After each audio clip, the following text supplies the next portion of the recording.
Alright, here we are taking out the fender bolts at my normal speed. It's easier to get to if you jack the car up so the tire won't be in your way as much. And they are going to be 10 millimeter. So aren't these 4 bolts here 10 millimeter. Make sure you have about a pocket or 2 full 10 millimeter sockets.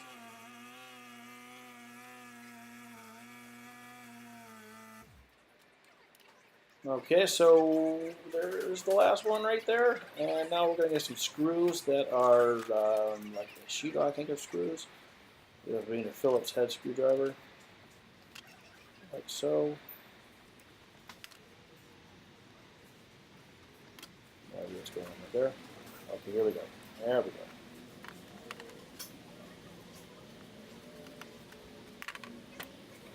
All right, and that should be all the screws, except I find out later that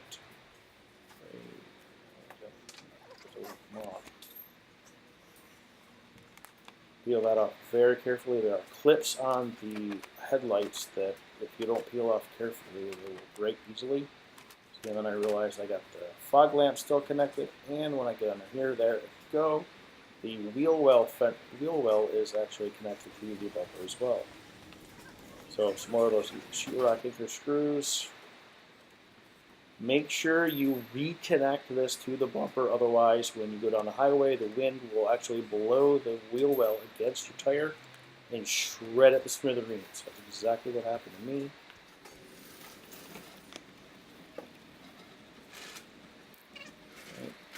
That one. And then the most difficult part of the whole process, getting the fog lights disconnected. Can't do it by yourself with one hand. Try it there. Go on the, there you go, drop the camera. And you can't see what I'm doing. Sorry about that. Trust me, I'm doing something. But you can't fall.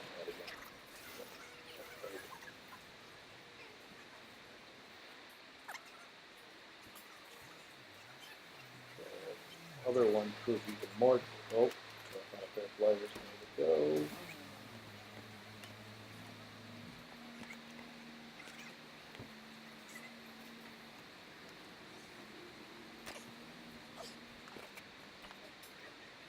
So this one I tried getting from underneath, it didn't work. So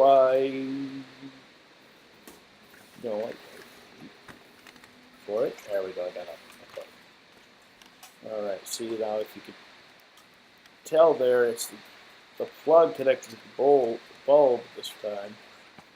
And you can't actually take the bulb out with the plug connected. So you have to disconnect the plug, which is a bitch.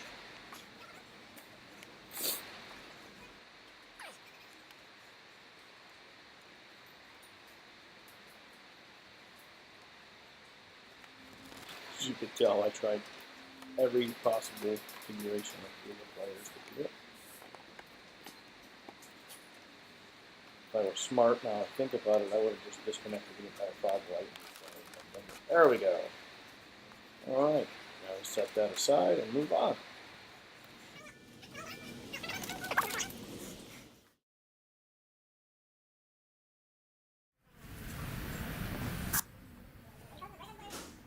Crash bar time.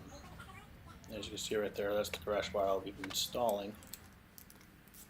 There are 5 bolts on each side of the crash bar to remove. They are 12 millimeter, I do believe, except for one is like 8. So that's what we're going to be doing for the next 30 minutes. No, seriously, I'm not taking that one. Again, working at my normal speed.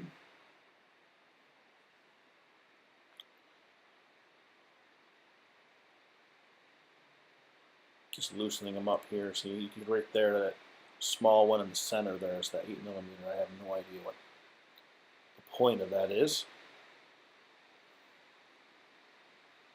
This thing weighs a lot. It looks hollow. It is hollow, but it weighs a lot.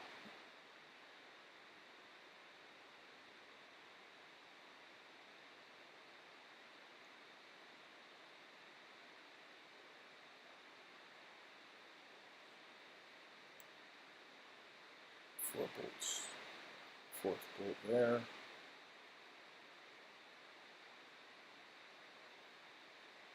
Okay, and then we have to disconnect this bracket that I have no idea what it actually does. It's 4, disconnect that. If you are putting on a stock crash bar back on, you're going to have to actually cut off the bracket, that the bolt that right there where it connects to the actual crash bar. You have to cut that off and smooth it down. If you're putting a stock one on, you know, that basically absolutely, or not a stock one, but a custom one. Take the bolts off.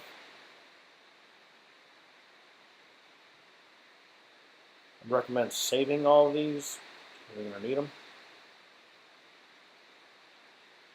That is BMW.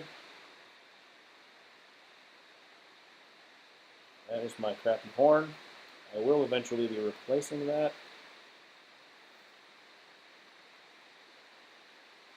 Another really difficult plug. Or not. Jeez, I think that's difficult.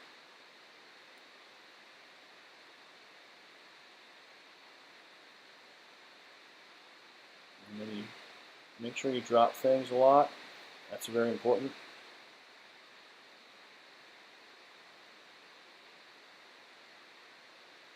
There's that 8mm. Yep, so you gotta drop things. It's very important.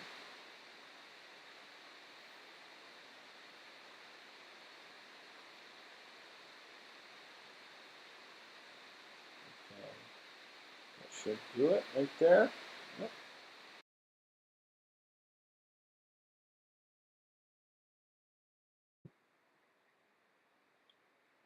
This is the most aggravating part of the deconstruction process, because there is a lot of hoses and plugs and crap.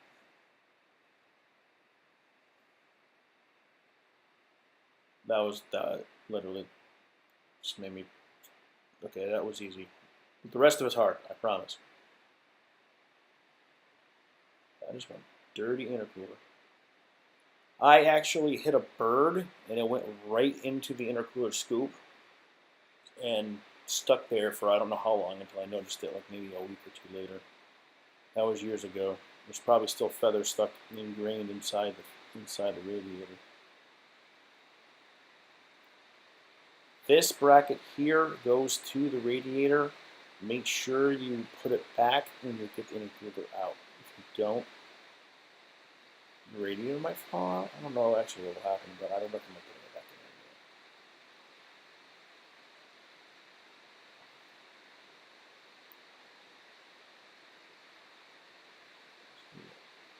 And then there's another bracket up just right next to it that's holding the intercooler in itself. You have to remove that as well. You don't have to put that one back in. So save that. That one right there you don't need anymore. I would recommend keeping all of this stuff in case, for whatever reason, you need to go back to stock. I wouldn't sell it or throw it away. That's just my opinion, though. I mean, you can do whatever you want.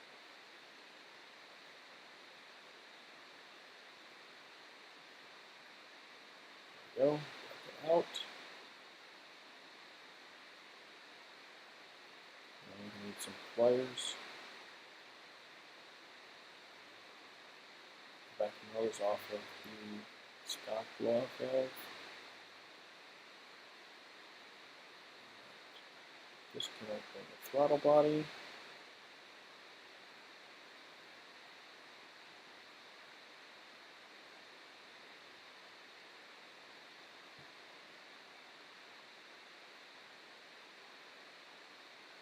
And 30 minutes playing around with the tools. Wrong size.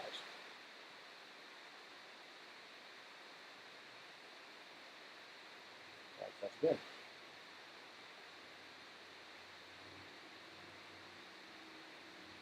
There we go.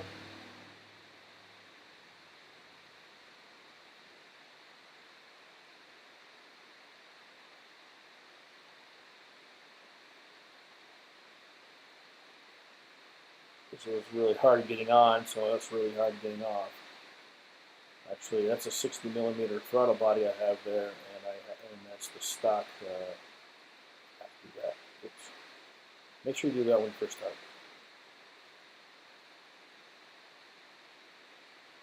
Anyway, the throttle body is a 60 millimeter. If you have a stock, then ABL needs to get it off. But I actually have a stock cold pipe there going to a 60 millimeter. I had to stretch the hell out of it. So that's why it's hard getting off.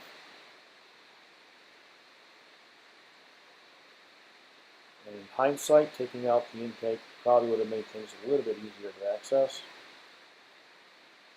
But I didn't want to take the time to do that. There we go.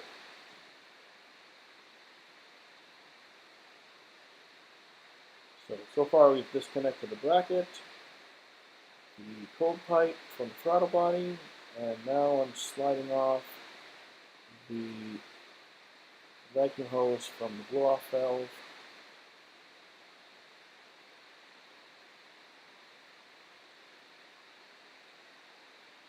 Okay, this is the hot pipe connects, the rubber hot pipe part connects to the not rubber pipe. There is a cap on the actual nut. That's what I'm doing there, is trying to get that cap off.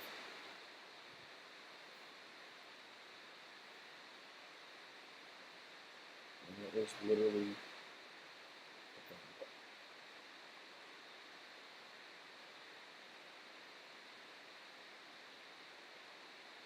disconnect that. I just got an email.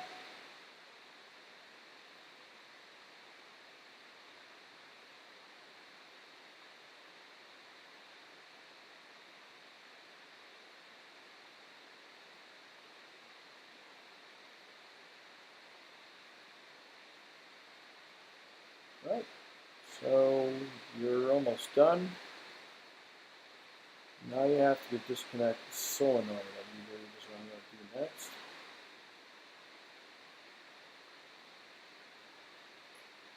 I'm just going to put the hose back in the solenoid.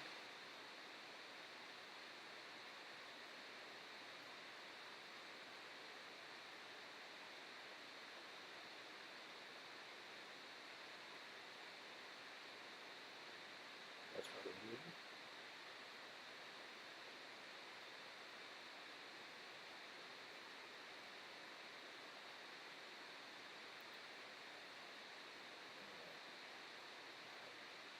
That intake wasn't in the way.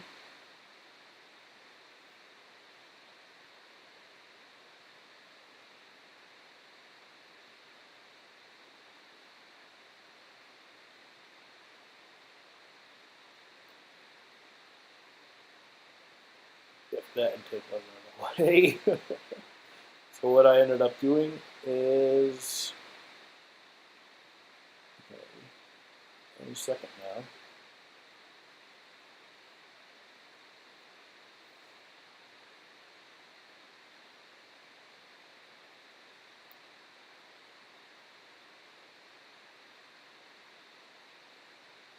Or not. Maybe I'm wrong. Right here, you see that gray box? That's the solenoid I'm trying to take out. All right, and next we do the hot pipe.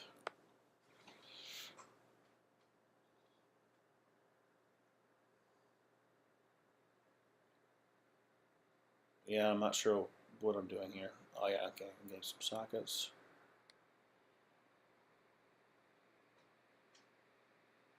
Probably like 4 of them because I want to figure out what size I need. Save that bolt, you're going to need it for the new hot pipe. I actually recommend a slightly longer one because mine didn't line up just perfectly. It was really hard pushing it up to get it in. Okay, now we're going to unscrew the resonator.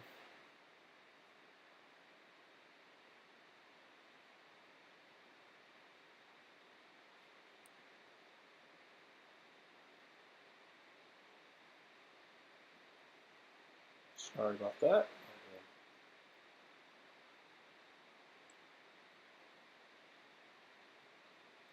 that big. You just saw something back there that I'll actually go back and undo later.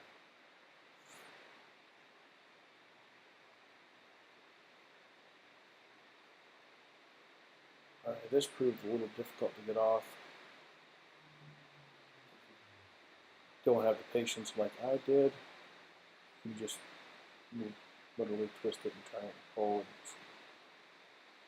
But you don't have to do it that way. Ah, there we go, got it. Fast forwarding.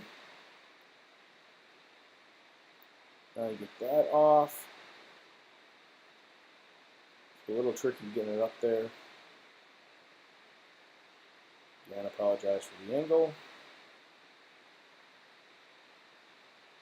Can't afford a cameraman yet. Or a woman. I'm not sexist in any way.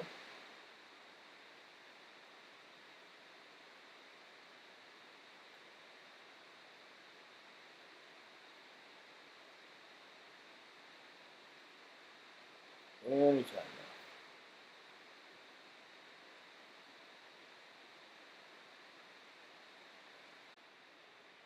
now. Alright, almost done. Almost done. There we go.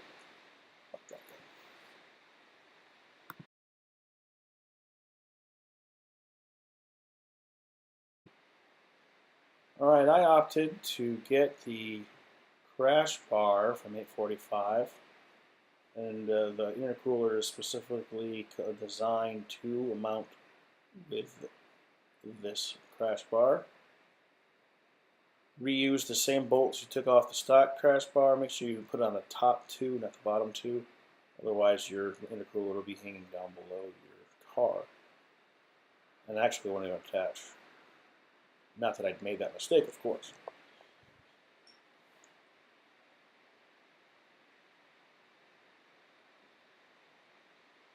You only need to use the two bolts. For whatever reason, they didn't make the plate big enough where it would use all four bolts.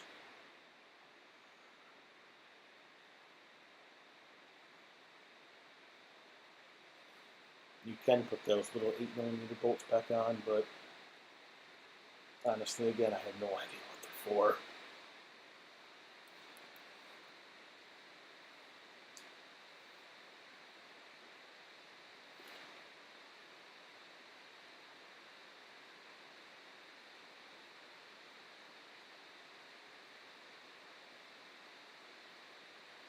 The great thing about this crash bar is it is extremely lighter than the stock crash bar.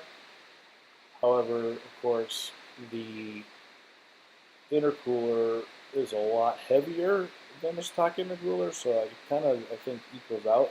I didn't actually weigh them, but I'm pretty sure it equals out pretty much. So, not really gaining or losing any weight in my opinion.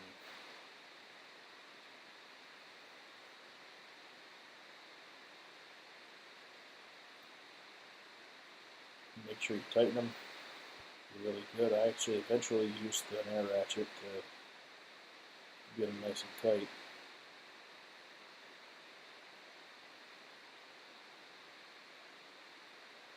Just like that 8mm coming back on.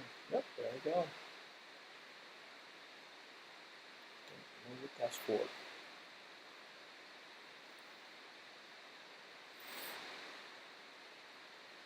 There we go. Crash bar installed.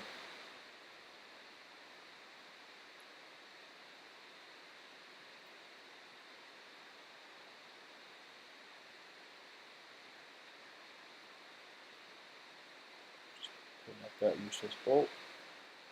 We're done.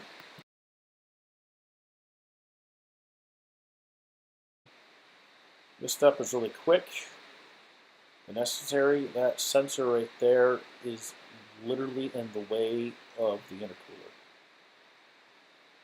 And we'll just remount it up higher and out of the way.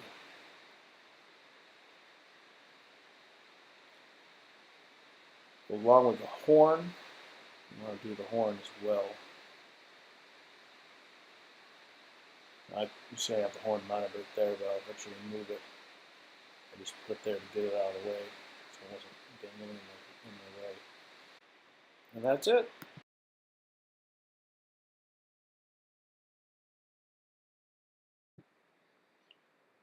Next is the cold pipe. You want to do this first before you install anything else, because it is really difficult to get it in once you have the intercooler actually mounted.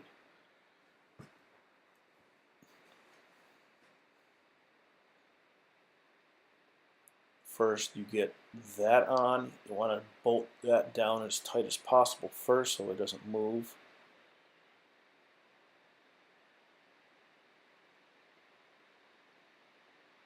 And if I only move the intake.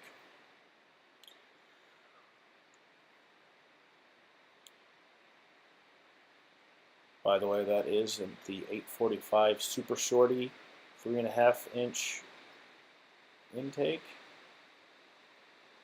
That is right there, the cold pipe. Now the map sensor goes on the cold pipe here. Yeah, I would recommend mounting it so it's facing the plug.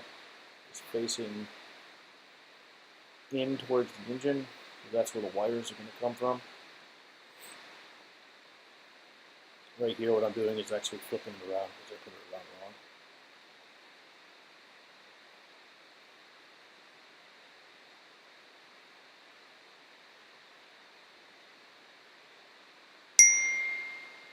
And I just got a text.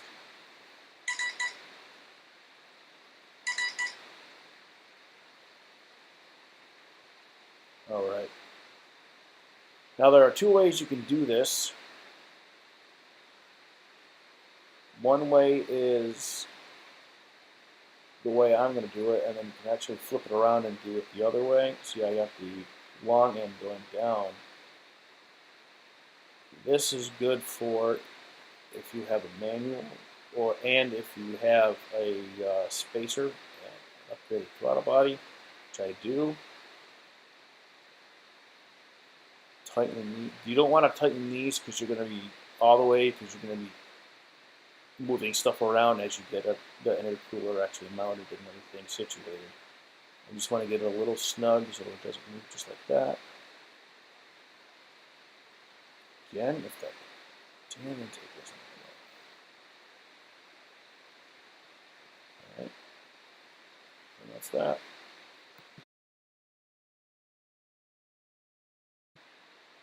The blow-off valve. This is the HKS that I'm going to be installing. I actually had the stock flange installed. That way I can, if I wanted to in the future, change to a different blow-off valve. It'd be easy to do that. So right now what I'm doing is installing the adapter plate, specifically designed for the HKS. I'm getting the bolts off of the stock intercooler blow-off valve.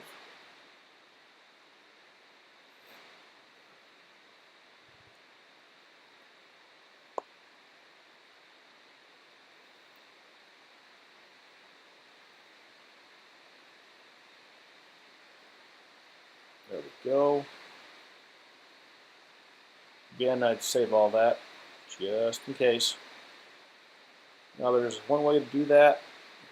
You want to make sure you match up the openings.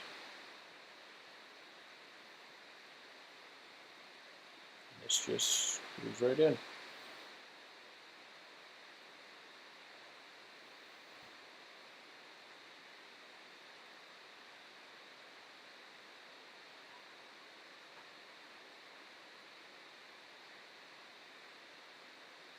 There we go. All tightened up just about.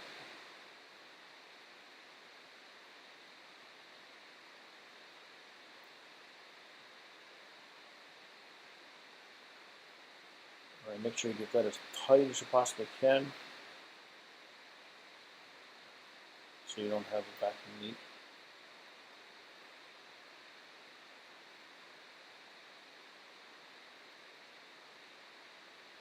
Well, next, we install the actual valve.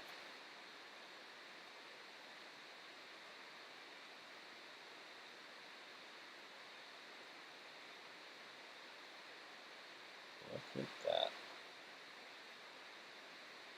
Right. First, we read the instructions. I've never done this before.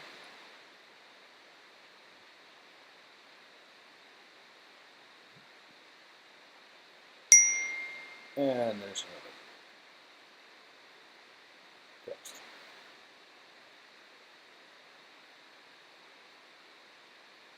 So to do this particular blow-off valve, it installs using a compression ring, which is what that is right there. And it's a pain in the ass, but I eventually get it. And you just turn everything down again.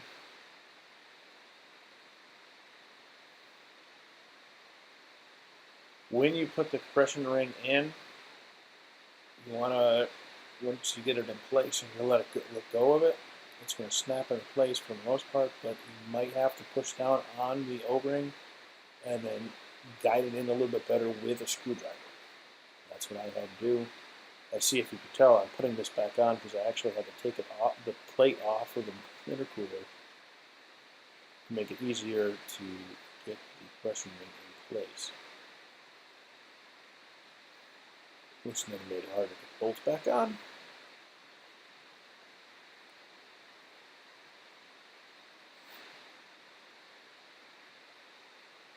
Now once you get the bolts on, you can actually slowly turn the blow-off valve around so it's facing the direction you want. I would recommend doing it about a 90 degrees from where it is now so that the vacuum hose port is facing up towards the engine. Right. So it's facing away right here. You want to turn it about 90 degrees so it's facing, that way your hose doesn't get kinky at all.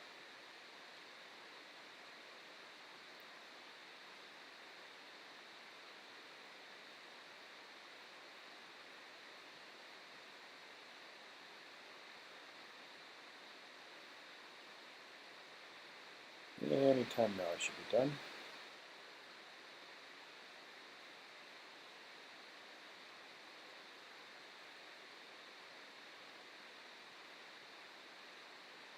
Or not. That tool right there is what you use for the compression ring. I cannot for the life of me remember what it's called.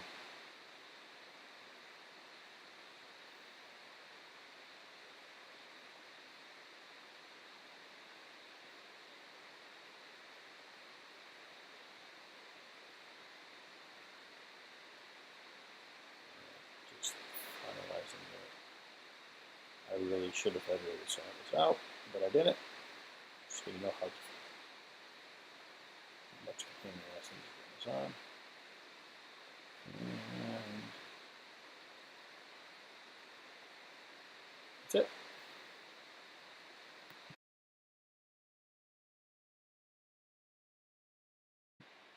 This was the most aggravating and stressful part of the entire install, mainly because I have a spacer which made those pipes not line up. Because it was so aggravating and stressful, I did not realize that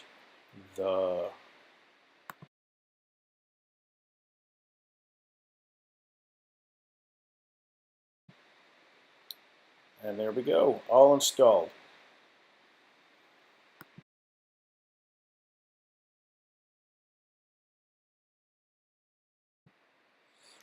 Do not forget to do this, otherwise you'll be dragging this along the ground. You'll see here where I opted to do it. There are other places to do it. Taking out a bolt, because I'm going to use one of the empty stock crash bar bolts to mount the horn. And then I will mount the sensor, the air temperature sensor, up a little higher. I'm not sure why that bolt did not want to go in, so I got out the big guns.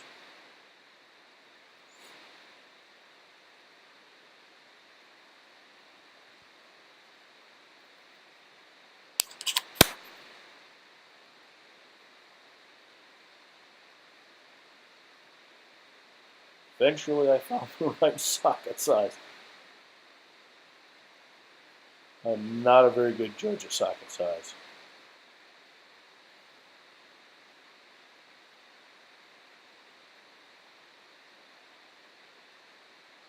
There we go.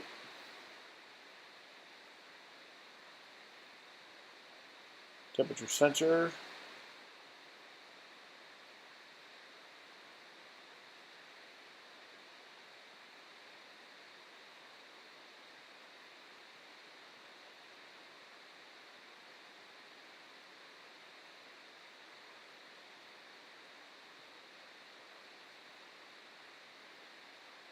To figure out how I wanted to run the wire. But right back there in the top left is a bolt that bolts the radiator down, and that's where I decided to put it.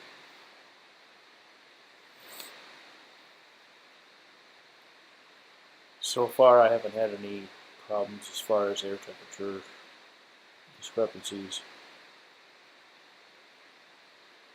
Remember to drop things.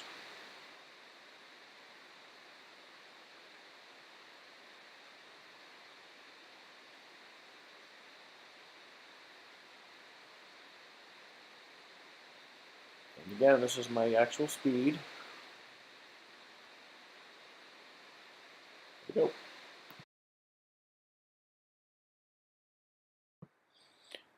All right, so we have to remove this so the hot pipe can get through, because it goes around and then right through there on that side wall there. I have no idea what this thing's called. Sure to drop things. There should be 2 or maybe 3 bolts. Don't forget to drop things. All right, next we do the AC line movement. We're going to move those lines just slightly towards the oil filter. Then we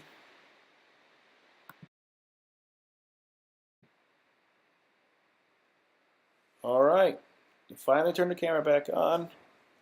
After I got the hot pipe installed, that's what it'll look like. Now that bolt rate that we just passed is going to be a bitch to get in. I'd recommend getting a little bit longer one. And then next we put in the rest of it with the resonator delete.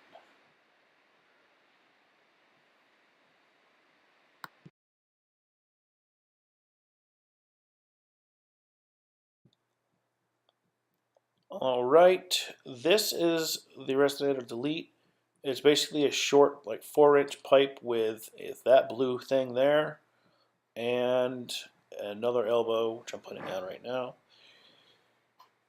Make sure you tighten down the clamps and install all the clamps on this section of the entire install because it will have the highest amount of pressure as the air comes out of the turbo.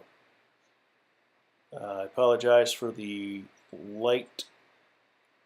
My flashlight died. Make sure you push it on especially all the way.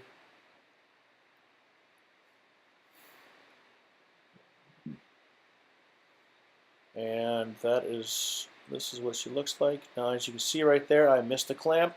I did not notice that until the other night when I blew the elbow off. That's it.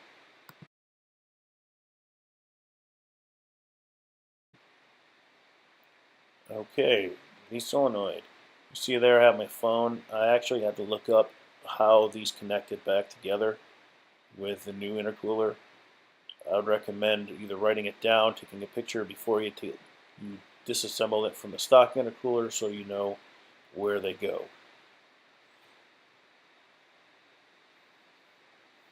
And I will be upgrading the solenoid sometime soon, so I'll probably be making a video of that as well.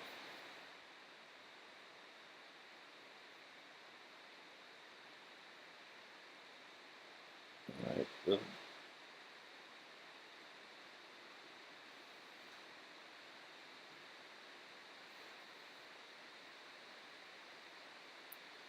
go. Now with this particular blow-off valve, I don't know if it's what the other ones come through that little doohickey there. It's a vacuum filter, just a one-way valve. I'm going to put it about halfway between the blow-off valve and the solenoid. That's just my opinion. It just doesn't really matter, but I like uniformity. Comes with twisted or the zip ties for the seals. I like to snip off the ends. Again, they look nice. I'm doing right there.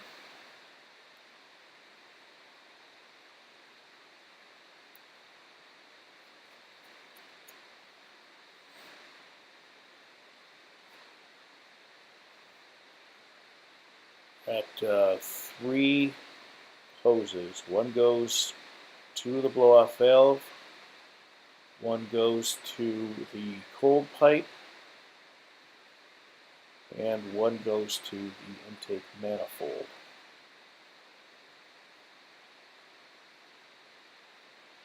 There we go. It's up on there.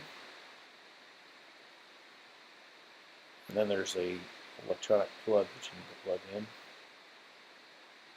Right there. It's just behind the radiator.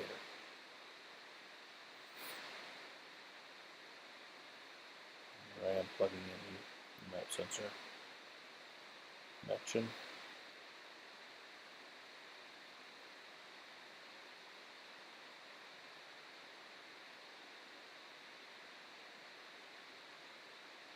Anytime now, I'll get it.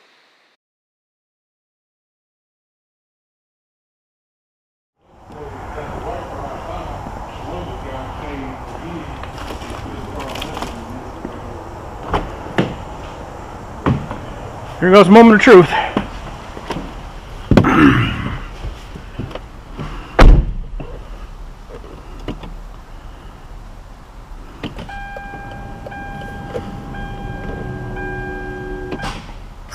Make sure you reconnect the battery cable properly.